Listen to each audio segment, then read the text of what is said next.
Problem A9. Dividing 52 by 12 gives 4 remainder 4. What is the sum of all the numbers for which dividing by 12 gives a whole number answer, which is the same as the remainder?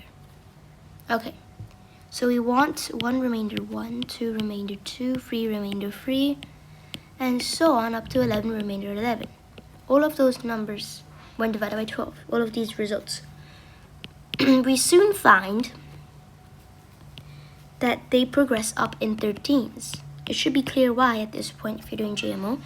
If not, you should go learn about remainders and their results and their relationships, right? You get to a point where you get 143. Now, just to clarify, you're just doing this.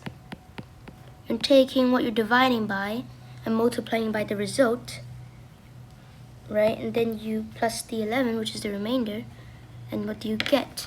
That is how we get to each of those answers. So in this case, as I've just written down, 11 times 12 plus 11.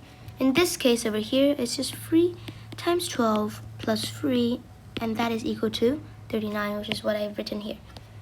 So all we have to do is now sum this arithmetic sequence.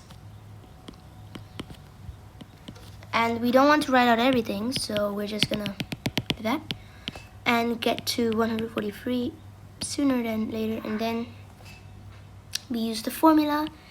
Sum is equal to the first term plus the last term, which I like to call L, over 2, and all of this multiplied by n. Now we know n because it's just 11, as we've seen here.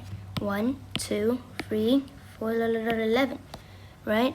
So we've seen that. All we have to do is plug the values in. 11 times 13 plus 143 over 2 is equal to 858, and that is our final answer.